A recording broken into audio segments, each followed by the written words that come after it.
नमस्कार। आज हम बात कर रहे हैं रॉबर्ट कियोसाकी की। हाँ, काफी मशहूर किताब रिच डैड पुअर डैड के बारे में। ये 1997 में आई थी और पर्सनल फाइनेंस पर इसका बड़ा असर रहा है। हाँ बिल्कुल। पैसे को लेके हमारी सोच कैसे बनती है उस पर एक बहुत ही प्रभावशाली किताब मानी जाती है। और हमारे पास इस किताब की कुछ समीक्षाएं हैं और इसके जो मुख्य आइडियाज हैं उनकी समरी है। जी, तो इनके आधार पर हम आज थोड़ी गहराई से बात करेंगे, समझने की कोशिश करेंगे कि ये किताब आखिर है क्या और इसने इतनी हलचल क्यों मचाई। बिल्कुल, हमारा मकसद यही है कि इसके जो मुख्य सिद्धांत हैं वो क्या हैं, क्या सबक मिलते हैं और ये इतनी लोकप्रिय क्यों हुई, खासकर उन लोगों के बीच जो वो फाइनेंशियल फ्रीडम की तलाश में है। साथ ही इस पर कुछ विवाद भी रहे हैं, उन पर भी बात करेंगे। हाँ, और इसकी जो शुरुआत है वो बड़ी दिलचस्प है। कियोसाकी के दो पिता, मतलब उनके अपने पिता जिन्हें वो पुअर डैड कहते हैं, हाँ, वो पढ़े लिखे थे, पीएचडी थे और एक सुरक्षित पारंपरिक नौकरी को ही सब कुछ मानते थे। अच्छा। और दूसरी तरफ थे रिच डैड, उनके दोस्त के पिता, जिनकी औपचारिक शिक्षा बहुत कम थी, लेकिन वो एक सफल उद्यमी थे, बिजनेसमैन थे। कियोसाकी कहते हैं कि इन दोनों के बिल्कुल विपरीत नजरियों ने ही उनकी जिंदगी को दिशा दी। यहीं से बात इंटरेस्टिंग हो जाती है। किताब का एक जो सेंट्रल आइडिया है वो ये कि हमारा जो स्कूल सिस्टम है वो हमें पैसे के लिए मेहनत करना सिखाता है, हाँ, लेकिन ये नहीं सिखाता कि पैसा हमारे लिए कैसे काम करे। ये तो पारंपरिक सोच पर एक बड़ा सवाल है ना? बिल्कुल, ये पारंपरिक शिक्षा की सीमाओं पर उंगली उठाता है, खासतौर पर जब पैसे की बात आती है। कियोसाकी का जोर इस बात पर है कि भाई एकेडमिक पढ़ाई लिखाई ही काफी नहीं है फाइनेंशियल सक्सेस के लिए।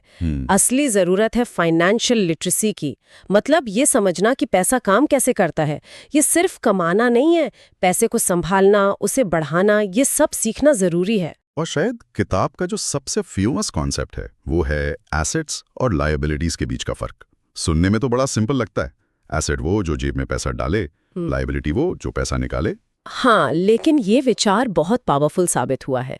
कियोसाकी कहते हैं कि अमीर लोग एसेट्स खरीदते हैं, जमा करते हैं, जैसे कि ऐसी प्रॉपर्टी जिससे किराया आए, या स्टॉक्स, बॉन्ड्स, या फिर इंटेलेक्चुअल प्रॉपर्टी जिससे रॉयल्टी मिले। अच्छा। जबकि गरीब और मिडिल क्लास लोग अक्सर लायबिलिटीज खरीदते हैं और कई बार उन्हें गलती से एसेट समझ लेते हैं। जैसे कियोसाकी के हिसाब से आपका अपना घर जिसमें आप रहते हैं वो भी अक्सर एक लायबिलिटी है, क्योंकि उस पे मॉर्गेज जाता है, टैक्स जाता है, मेंटेनेंस का खर्चा होता है। वो आपकी जेब से पैसा निकाल रहा है, डाल नहीं रहा, जब तक आप उसे बेच ना दें या किराए पे ना चढ़ा दें। ये नजरिया उस वक्त तो काफी अलग था। हाँ, ये सोचने का बिल्कुल अलग तरीका है।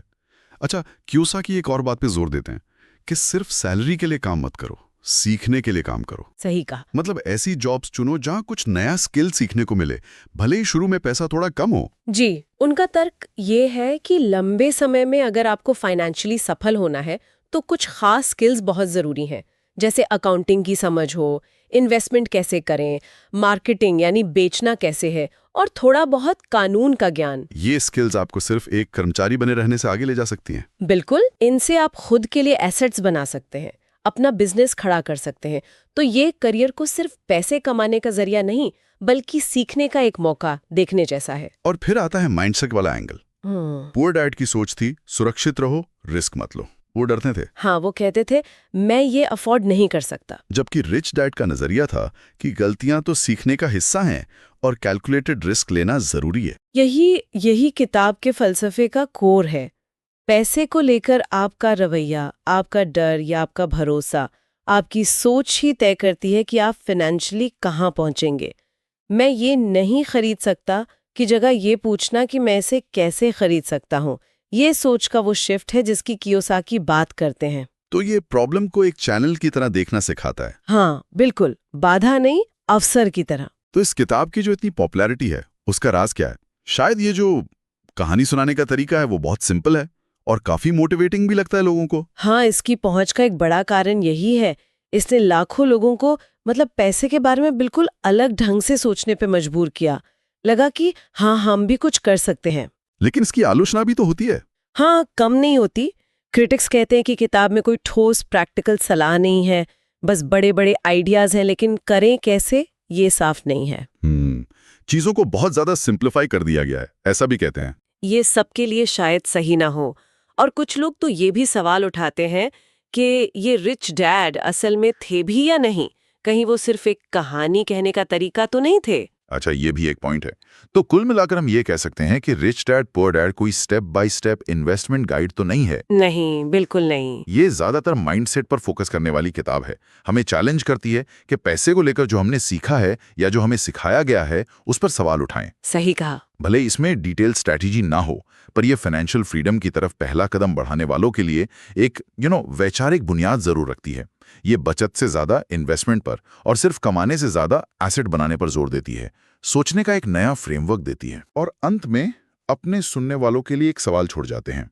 क्या हमारी जो पारंपरिक शिक्षा है, जो नौकरी पर फोकस करती है, वो आज की इस कॉम्प्लेक्स इकोनॉमी में हमें वाकई फाइनेंशियली सफल होने के लिए तैयार करती है? या फिर जो रिच डैड के गैर पारंपरिक सबक हैं, जैसे एंटरप्रेन्योरशिप, इन्वेस्टमेंट, रिस्क लेना, सीखना, क्या वो आज ज्यादा जरूरी हो गए हैं? इस पर जरूर सोचिएगा।